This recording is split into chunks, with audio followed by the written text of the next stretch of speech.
Thank you, Lauren. First off, this is an incredible day. I just wanted to give a round of applause to Lauren and the whole TechTable team.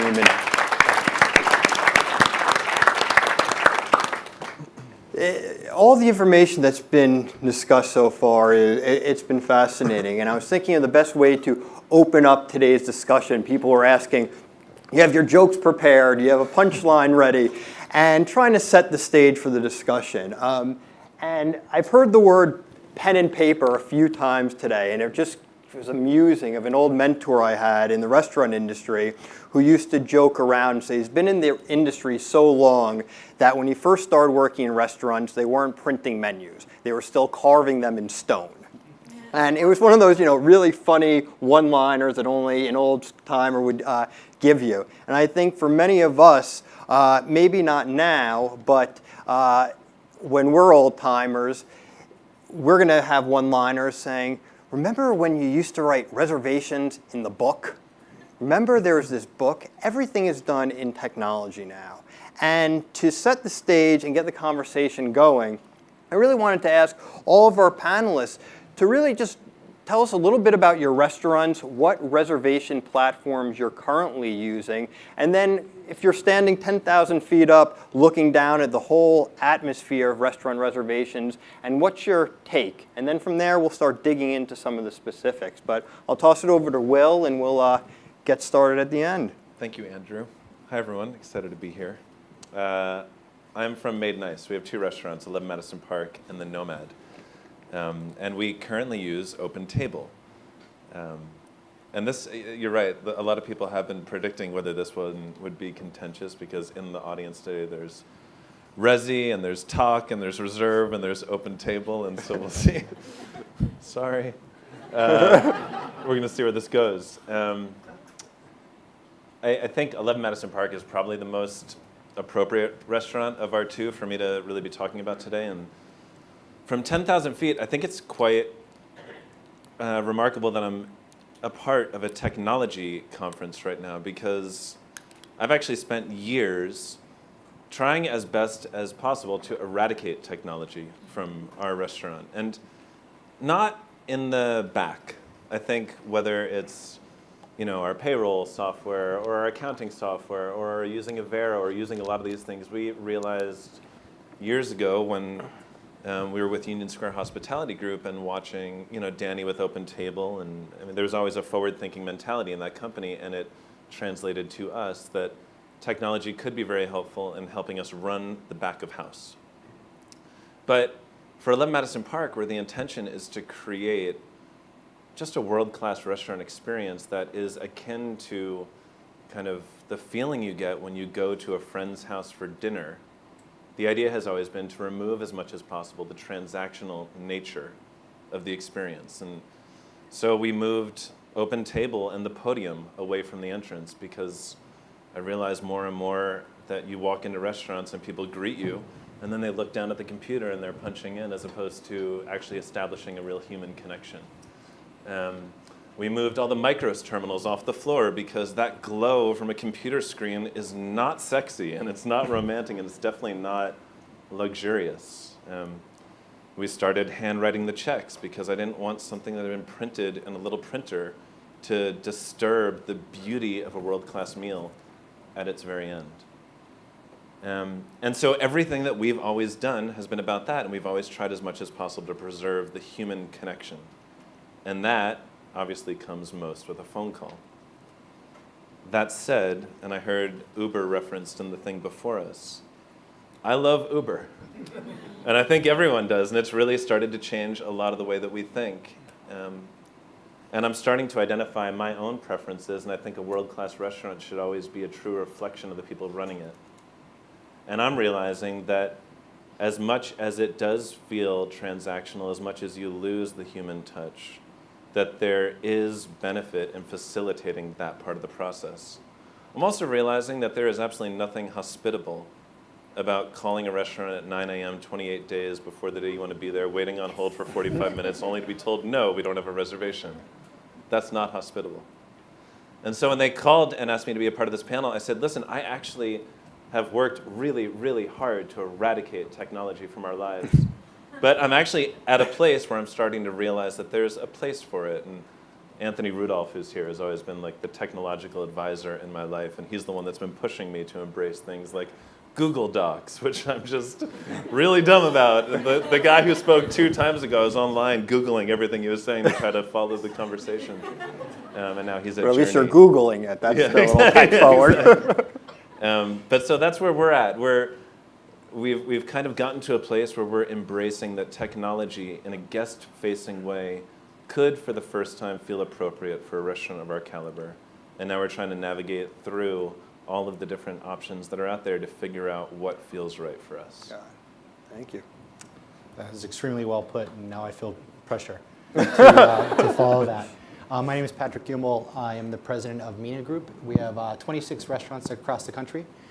And I think this is great. I think it's great that we're forcing these conversations and these discussions and these collisions with industry to hopefully ultimately benefit what we do as restaurateurs and operators. And for us, we use all of the people that are here. We have Talk, we have Resi, we have Reserve, we have OpenTable in many ways, shapes, and forms in our restaurants. We also use a couple different platforms.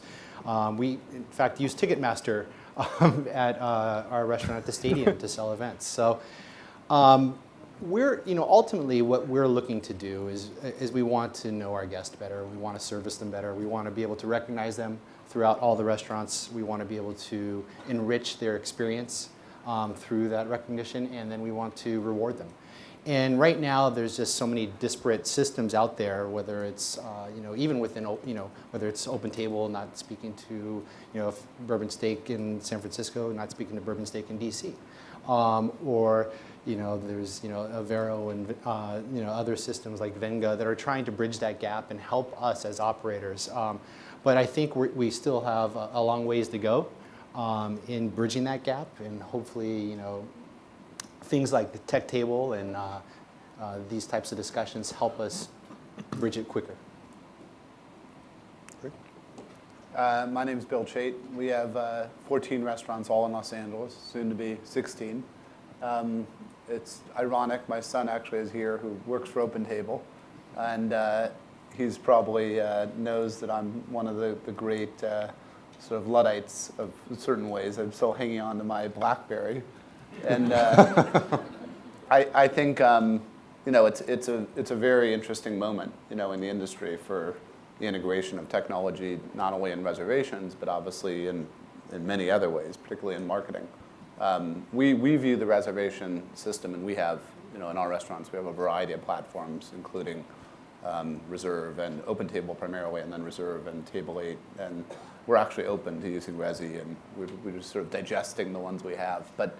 The concept behind it is we view sort of the reservation system as a portal to basically understand, to see the world, sort of a little bit like the looking glass in Alice in Wonderland. You're looking out into the world, and there's people streaming in from all these different rivers of people, and you're curating them to try to understand who they are, where they came from.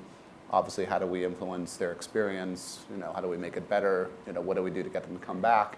There's a ton of marketing-related stuff in terms of understanding which of our marketing is directed towards the people that came in and why they came in. The restaurant industry is really an industry, especially in our end of the world. I know certainly at 11 Madison, mostly I'm sure in all the Mina Group restaurants, there's no vehicle for advertising in the traditional sense anymore. The days of placing ads, I used to exist in the world where you placed ads in newspapers and you do direct mail and things like that. That's really gone. It's become a much more sophisticated system for reaching out to people to have them understand, that you even exist, and then obviously link it into a reservation system, and then ultimately, more importantly, to the experience they actually have in the restaurant, so that they'll come back and they'll become a regular. So the complexity of this is really.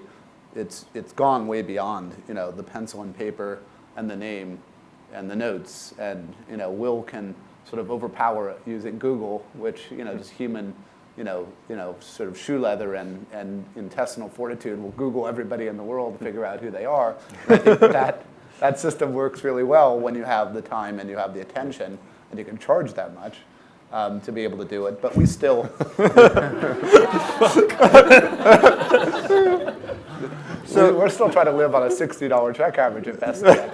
But the funny part of it is, at Bestia, which is arguably one of the the hardest restaurants to get a reservation in, and much to OpenTable's chagrin, we put up about 35% or thereabouts of our total seating on OpenTable, and the rest of it is done by people when you call in, and we still love the idea. I still love the idea.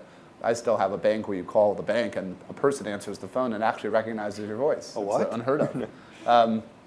But I think that's a really important component, to have a person that takes your reservation, particularly when you're trying to make it 30 days out, because then it becomes, we're going to figure out how to get you in. That's really the mandate. It's not to tell you, oh my God, we're all, we're totally booked, or whatever I forgot for the word they use, committed, and we're committed. Obviously the idea is, no, we want you to come. We're going to figure it out. We're going to squeeze you in. We're going to get you in. Can you come at this time? And then it's not, can you come at 11:30 at night? And I think that's, in a funny way, that's what you want technology to help you do, is to not replace the human being, but to somehow supplement them so that you can create a better experience in the reservation system. Which then later in our conversation, I really want to get into the high touch aspects of reservations. But you use the word committed, and I wanted to jump to Patric. It seems like you said at many of your different restaurants you're using different platforms, so perhaps you're not committed to any one of these platforms. Over the past few years, we've seen a lot of these different reservation platforms come onto the market. What have been the biggest advances that have helped you at the restaurants, and then what would you say are some of the biggest shortfalls that these restaurant reservation platforms have? Mm-hmm. Well, I'll start with the shortfall. We just ran some statistics. We took a small sampling of our restaurants. Over the past year, we wanted to know how many guests have dined in our restaurants 10 times or more. And I think we pulled over 40,000 reservations. There was about 7,000 guests that had dined 10 times or more amongst this sample of restaurants. And so of those 7,000 guests that have dined 10 times or more, only about 3,000 of them had a code assigned to them in OpenTable. And it's because they're not just dining at at one restaurant in particular. They're dining at different restaurants. They're saying, hey, we like you guys. When we go to a city, we seek you out. We want to dine at your restaurant in Scottsdale, or at your restaurant in Los Angeles, or in San Francisco. But because of the reservation management system we have, we're unable to identify those guests and to really kind of create a bespoke experience for them. So that's a shortfall, and that's an issue, right? I think everybody can understand that's a big issue, that you don't know who your people are that really say that they love you. So I think that some of the things that have popped out over the couple of years, the reason we're able to know that is we're working with talking to Venga, and they were able to go through and collect all that data and then provide us some meaningful insight. So there are systems that are popping up that are going through and bridging the gap between the POS system and the reservation management system and the table management system, and being able to give us good insight as operators on how to start developing loyalty programs, reward programs, CRM programs, in order for us to recognize our guests through multiple outlets. It's we've also recently discovered Resi, and I know initially Resi came out in kind of one business model, and I think that they've taken a lot of good feedback from restaurateurs and operators and have evolved that business model. But we opened a small little restaurant in the marine area of San Francisco, and we launched exclusively with Resi. And they've been very quick and nimble to really give us everything that we need. It's really great for the guest. It's great for us. We're able to get some good, meaningful data on our guests as long as we, use it correctly. And the promise is that we'll be able to, if we roll that out across restaurants, that data will be able to be shared throughout the restaurants. So we're really excited about the potential of Resi. Reserve is also another good system because it allows people to kind of make last-minute reservations in San Francisco. So a lot of the restaurants are finding some good success with that. All right. But did you want? Comments on the systems we currently use? Yes. So we had dinner last night. All the speakers that are presenting today all had dinner at Marta, and they grouped us by panel. And we, those of us here talking about reservations, were sat with Scott over here from OpenTable. And I think halfway through the dinner, he was like, why did they sit me at this table? Because I think it started with a very gentle question from Andrew, where he's like, so, how long you been at OpenTable? And 10 minutes later, it's like, hey, why do you guys not implement any of the suggestions we've been giving you over the past 10 years? And why can't we share information between our restaurants? And Just in the interest of full disclosure, that was Will. he took all 10 minutes. You had a hand in it as well. But I think, let's just identify the reality of OpenTable. You joke about our Googling and the degree to which we maintain notes on our guests such that, listen, if you've been to our restaurant once and you come again and we don't know what your water preference is, we're not doing our jobs well, period. And back in the day when you could steal someone's reservations book, that would have been a really, really difficult thing to do. And so OpenTable changed the game. They made a lot of what we do possible. And now I think it's almost that we've been blessed with these amazing tools, and now we're evolving past the point that they've brought us, and now there's just frustration that we can't do the 15 other things that we all want to do. I mean, yeah, it's ridiculous that at this stage I don't know my regulars at EMP when I'm at Nomad, and that's a real problem. But I think one of the things that makes OpenTable so amazing is how big it is. And I think one of the things that is making it really difficult for OpenTable to compete, not with the marketing platform, but with the just with all of the bells and whistles being offered by these new platforms, is how big it is. And so I think there's excitement that we have the tools to do what we do, and there's frustration that we can't, as quickly as we want to, get the tools that we want to do what we want to do. I would say, one thing you talked about with technology and not wanting to replace human connection, but to facilitate it. That's one of the reasons why I was always very much against online reservations, until I had a conversation with Nick Kokonis, and he told me that, and it's true, I cannot hire enough reservationists. I could put 10 reservationists in that office and they'd be answering phones the entire time. And Nick's telling me, all right, at Alinea, we don't have as many reservationists as we had before, and we take the time investing in the people that have reservations and really spending 10 times more time on the phone with those that are going to be joining us than a fraction of that time with all of those people. And so I don't think it's necessarily a zero-sum game. Which is interesting. You're talking about knowing your guests when they come in the door and having notes on those guests in OpenTable. And one of the comments that I've heard, and it's interesting with reservation platforms because they are both consumer-facing and client-facing. The person making the reservations using them, and then you're using them to execute those reservations. So instead of the information that you're collecting, Bill, is there anything that any information specifically that the reservation systems could be collecting on those guests to help you enhance their experience at any one of your restaurants?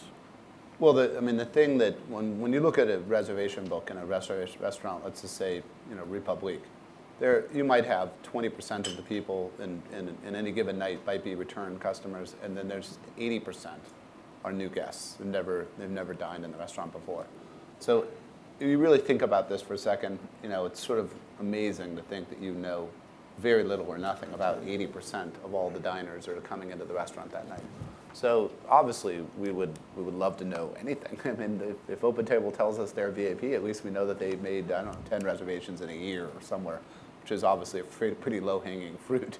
But what we would love to know is, and this is sort of the dream, is that this is a person that dines at 11 Madison, or this is a person that is a very good client at Union Square, and now they've come out to the West Coast and they want to come to Best, or they want to come to Republic. So that obviously we would welcome information that gives us the ability to categorize at least some concept of what type of diner they are, what type of restaurants they're typically going to. We would certainly love to know if they were in the industry. That would be fantastic. So, there's the challenge, I think, that exists today, which is unfortunately the restaurant industry is very far behind, is that there's an unlimited amount of information about all of us, online. I mean, spent a day with the people at Legendary Pictures the other day on a project. And Legendary has one of the most sophisticated and huge investments in technology to understand how they should direct their marketing for their films. And they have a database of 300 million people, believe it or not. They've spent a fortune on it, building it, that tells the habits and characteristics of basically anybody in the United States. And it's pretty scary that a film company has this. And they use it, extensively to really reduce the cost that they have to spend marketing movies.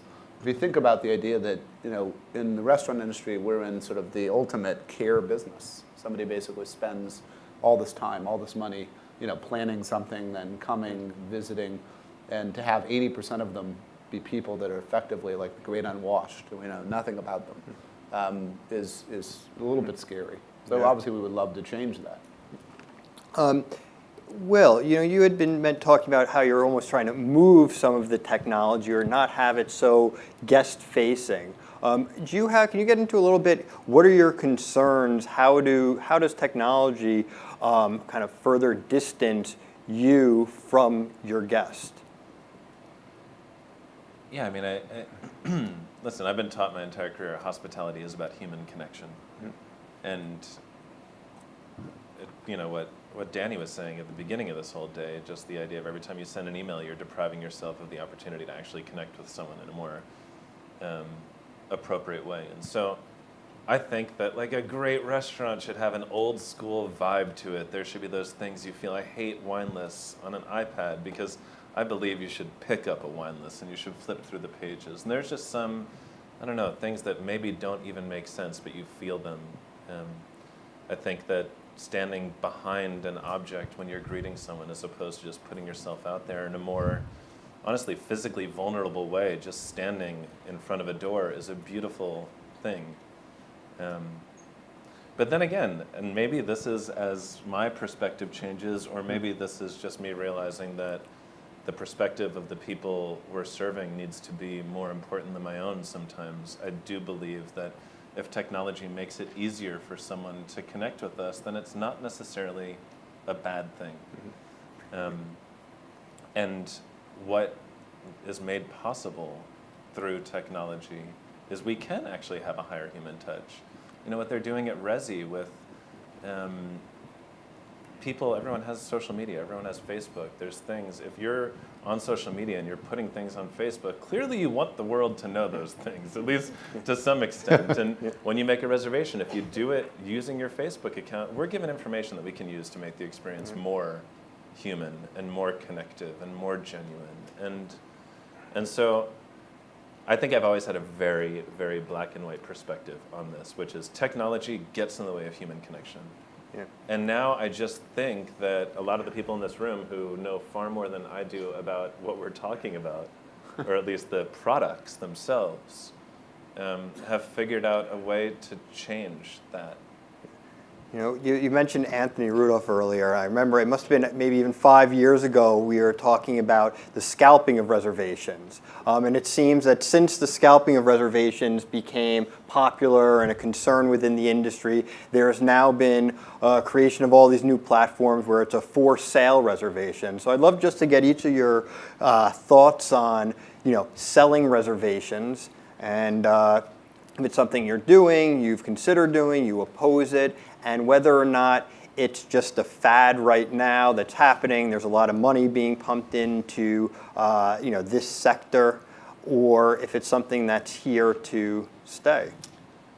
It's funny because we were talking before in the, I don't know if it's a green room, but in that back room about a couple different couple different handshake experiences that we had. Will at Dantana's in LA, and then mine at Pizzeria Bianco, where I chickened out because I thought Chris would have killed me. But I have a hard time digitizing the handshake. I think for us, it's not very, it just feels unhospitable to me. I do recognize that there are people out there that have last minute plans, such as new parents, and all of a sudden they have a night free, and it's tough for them to get into a restaurant so they can appreciate that they can pay a premium to get a reservation. But to me, it still doesn't feel on the up and up. So we don't sell reservations for premium in our restaurants, but It is. I like that. I use digitize. It's kind of, like I'm thinking like Match.com, where there's the wink. You don't actually have to wink at someone in person. You could wink online. And there's a lot of these actions where you would pay a maitre d' to get a table. But all of this is being taken out of the actual human interaction and occurring some things go online. too far. I think, and exactly, if we make things very easy for us as a society, we become lazy in engaging in those types of regular interactions that might actually, produce something better. So, like a wink or like that stuff to me, it seems like it's taking out real, honest human interaction. Sure. And Bill, what are you doing at your restaurants? Well, it's a hot topic. I mean, we've done it a little bit. We've actually talked a little bit to OpenTable about their ability to use, sort of preferential seating and, changing our fees or credit against our fees. And we've actually had an agreement at one point with Table 8, which actually where they sold reservations, which we ended up not liking, but still have a relationship with Table 8, which actually works out well. My perception of it is that, if you wash your clothes in the middle of the day, you pay more for utilities than if you do it early in the morning. At least that's how they have it in California. I don't know, in New York, where they have that. In California, they're trying to stop you from washing your clothes at all at this point. But I think the concept of it, and obviously we all understand airlines do it. And then this is, if you've ever been on an airline lately, 20% of the seats are now business class and first class, and it's like a whole different world. You lie down. It's like the flight is not torture anymore. I think that we're in a world where the cost structure of restaurants is moving very fast, most of the time against us, whether it's occupancy costs, whether it's labor costs. So I don't think you can dismiss, as much as I understand the resistance to it, and I totally get it. Scalping is a horrible word, notwithstanding the fact that I can put myself through college scalping tickets. I think that the root of the problem is that it feels undemocratic and sort of bourgeois, that somebody can buy their way in at a 7:30 reservation by giving you $50, even though Will is evidently completely okay with doing this at Dan Tannis. But Paul, I can at least share my. I've never palmed anyone at the door of a restaurant before, and I was in LA a few months ago, and I went to this place called Dan Tannis, which is like straight out of the movie Goodfellas, if anyone's been there. And they said an hour for the table, and I thought it would just be philosophically appropriate to try to palm the guy. And I honestly was as awkward as the first time I talked to a girl. I was like, I don't know how you do this. And so I was like, all right, put my name on the list. And then I gave him the money. And I was like, and just tell me if anything opens up sooner. And it was like 5 minutes later. I don't know. And it worked. It was thrilling. I loved it. It's exciting. It's an adrenaline rush. So on this, but he liked the human interaction part of it. Yeah, well, it is. Doing it online wouldn't have been nearly as Not as much of a fun of a story. That said, to your question, I don't believe in selling reservations. I believe in variable pricing. And I know that's what they're doing, and what Nick is talking about and really behind. And I don't know that we'll ever do it, but I believe that a Saturday 8 o'clock reservation should have more value than a Monday 5 o'clock reservation. That said, I don't believe that you should pay $25 extra to get a 5 o'clock reservation on a Monday, because we have a value proposition, and that changes the formula in a way that I'm not comfortable with. So even putting like the dynamic pricing aside for a moment, but the concept of selling a ticket or a deposit, obviously it's a big shift in consumer behavior. But do you think that it's something, in each of you, do you think it's something that can work outside of, tasting menus and fine dining restaurants, and it could be applied in a more casual atmosphere of a restaurant that's just very busy? Will? I do. And I don't necessarily have, the exact idea of how it would work, but I think generally if something works with one thing, there's generally a way to just look at it a little bit differently and figure out how to make it work with the other. I'm not the person to ask this question. You know, because to, no, it's, honestly, you know, because one of the reasons, and not to get too much off topic here, but I'm always interested in what are outside forces that are pushing, you know, the industry towards specific technologies. And someone earlier, maybe Steve and Danny, during their initial conversation, had talked. One of the important issues is the regulatory environment, and some conversation I had with increased labor costs, increased real estate. By selling a ticket, it can be inclusive of the gratuities or the wages that are being paid to the service staff. So are those types of outside forces in some cases going to push more restaurants to say, you know what, I'm going to sell a ticket, I'm going to do something all inclusive, I don't have to deal with gratuities and all of the different headaches and complications that come along with that. It's a big can of worms. Yeah. Just gratuity, service charge. I mean, the language itself. You know, there's a lot of different things that it triggers. It's tough, you know, for us. With Resi, we have different options. So it is it is a gratuity, but some people choose not to do it, and then sometimes the servers get stiffed. But you can't. You know, it's tough to just automatically have one set service charge or gratuity, because then it triggers a whole lot of other things within the restaurant. We're huge fans of service charges. So we vote for deposits. We vote for tickets. I mean, we've struggled to do it. OpenTable, unfortunately, it's difficult to have deposits. But we believe that the concept of it is fantastic. I think that the fact that somebody's arbitraging a reservation, between 5 restaurants on a Friday night and deciding which one they're going to go to, and they're going to basically no-show or call and cancel on the other 4, is a huge waste of resources. So I think the idea that you have some skin in the game with something, I mean, not that we would ever charge anybody or not, a deposit would be a great idea. So I think the idea behind it, and I think the idea behind payment, which I think is the greatest thing ever. I mean, there's nobody, candidly, that wants to take a New York City taxi as opposed to getting into an Uber and having payment taken care of and being in a clean car with a driver that speaks to you and you comprehend what he says and they know where they're going. This is impossible to compare anymore, this service.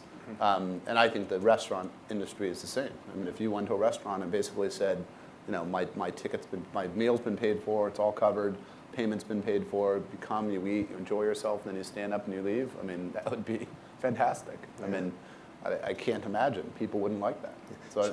So whenever we get there, I think that would be a good place to be. Yes. So I want to make sure that we leave some time for questions, but I do want to just get to each one of you quickly, because everyone's here to help further the hospitality industry and the tech sector and how we work together. So it's kind of a twofold question. Is one, what kind of advice would you give to those brilliant people in the tech world that are doing all the coding, coming up with these new platforms, and how can they better work with the industry so when they're building out all these amazing platforms, they're actually being utilized in a meaningful way by all of you? We could start with Bill and move down. So I think what Apple has shown us, which is really an amazing company in a bunch of ways. They took the retail model and they made it an asset, which, if anybody remembers Gateway or anybody else that ever tried to sell computers in stores, it was not an asset, it was liability, and it put you out of business.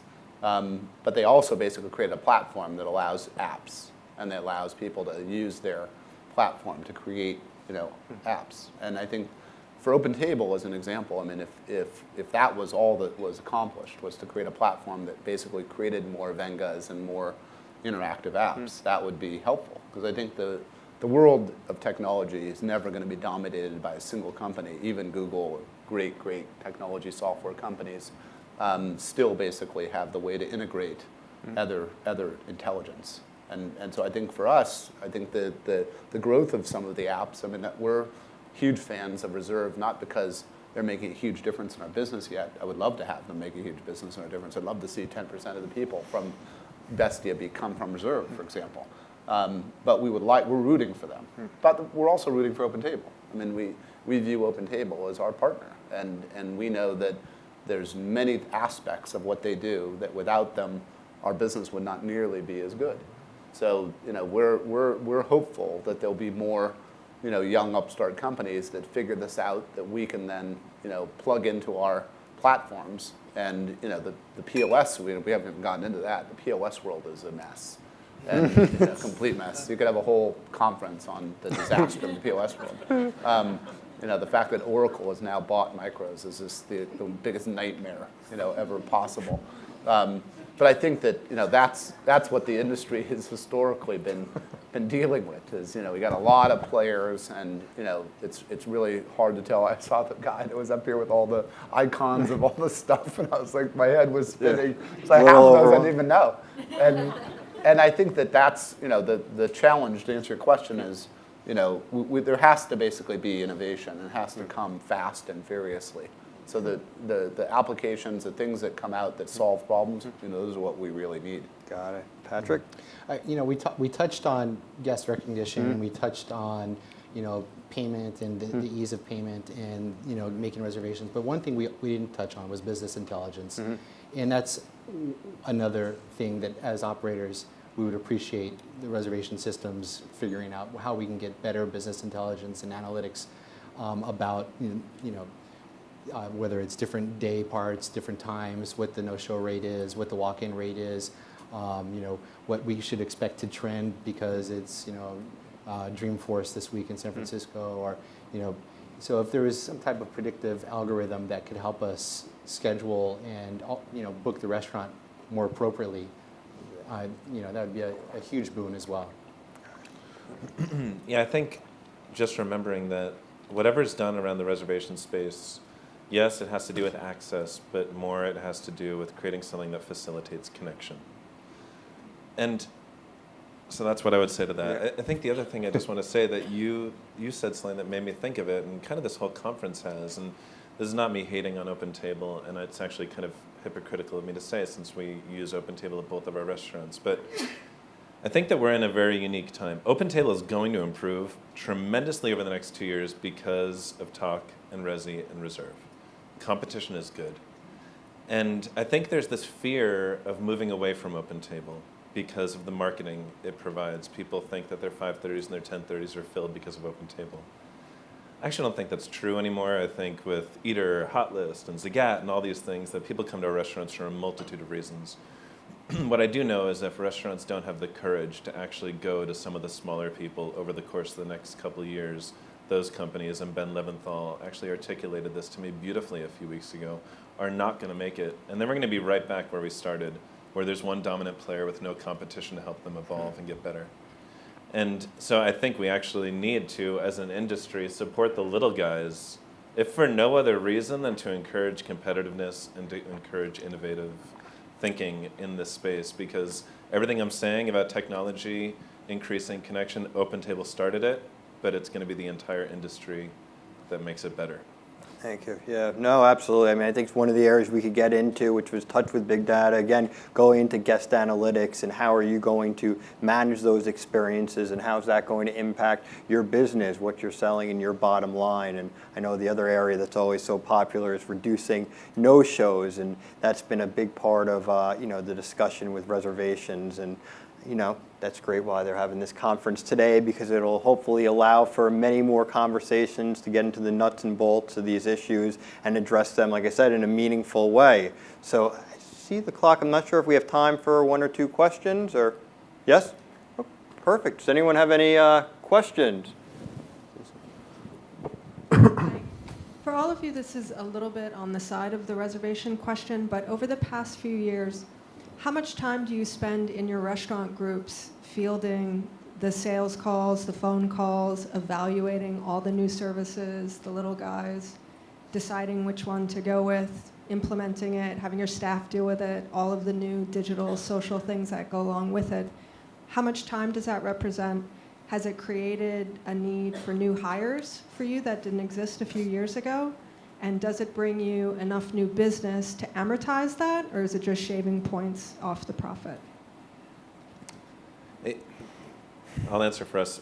We still use OpenTable because we're never going to be the people that are trying to be the most innovative. And so we actually don't even waste our time meeting with someone until we've heard that there's a little bit of enthusiasm or excitement around them happening, because yeah, the calls are tremendous, and this conference is a beautiful thing and also indicative of how many thousands of people are trying to figure out how to monetize our industry.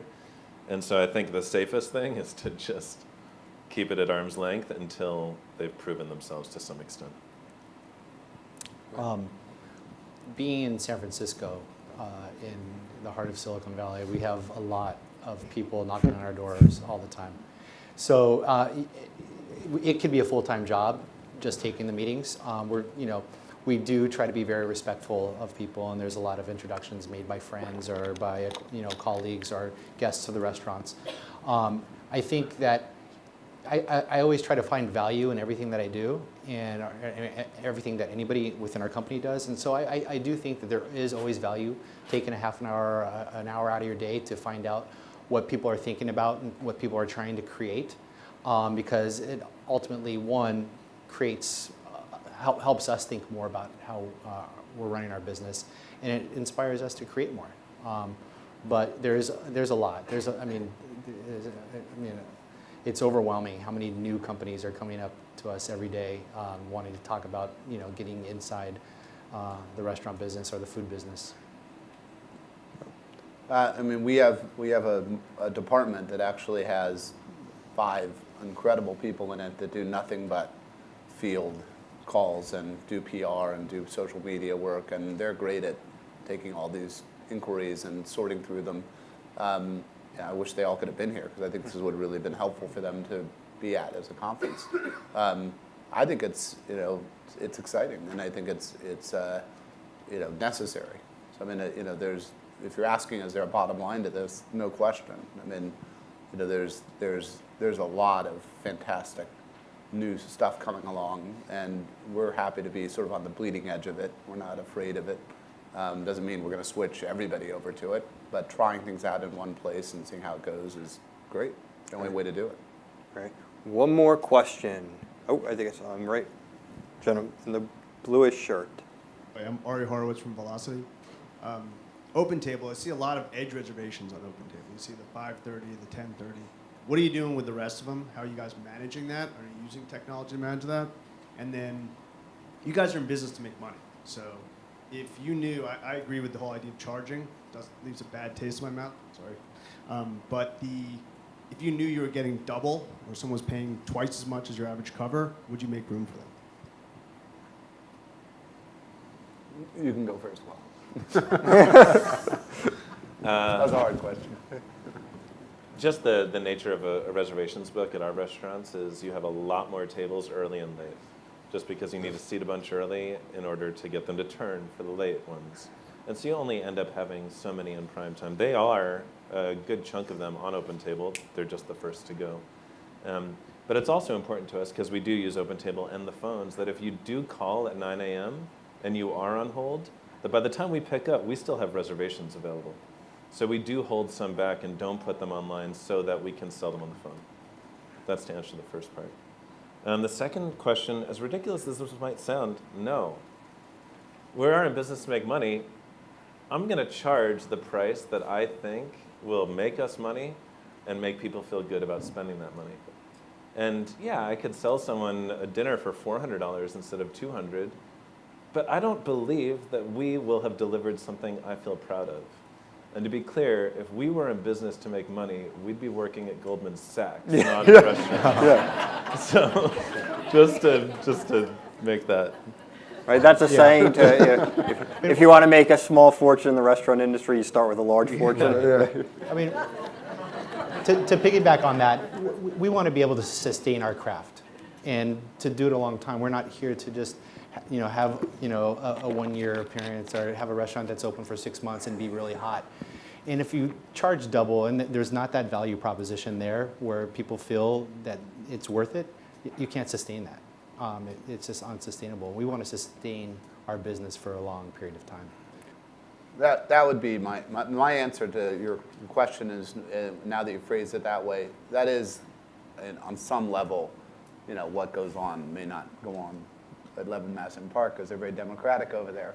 But No, but the way he phrases it that way, we have Oh, yeah, we do. Amex black card slots, and we have regulars, and if they spend a lot on wine, we're gonna get them in. I mean, yeah. yeah, I think it's a I think different- that is exactly what happens. I mean, it's like the menu mix. There's people that eat pasta, and then there's people that eat dry aged, ribeyes. And there's no doubt there's very important clients that are big wine drinkers. Of course, once you know who they are, they might be people that only want to eat at 7:30. So they might have the 7:30 slot. So I think that goes back to the whole question of what really is going on with the portal, the looking glass of what a reservation is that you're really taking this, and there's no question. I mean, restaurants like 11 Madison have made this their mission. They understand who everybody is. They're fitting this all together. There's all these variables. This is an art form. It's not a science, and that's why he's so sort of resistant to technology, because they've mastered the art form. And if you were at Spago with Tom Kaplan in those days, he mastered the art form. And now the problem is if you have 25 or 50 or 100 restaurants, it's not so easy to have 100 Tom Kaplans or 100 Wills. So you can wrestle this to the ground manually, which is sort of how they do it, or you can have some type of system to basically help you along to do what you're describing, which I think is absolutely what's happening. There's no question.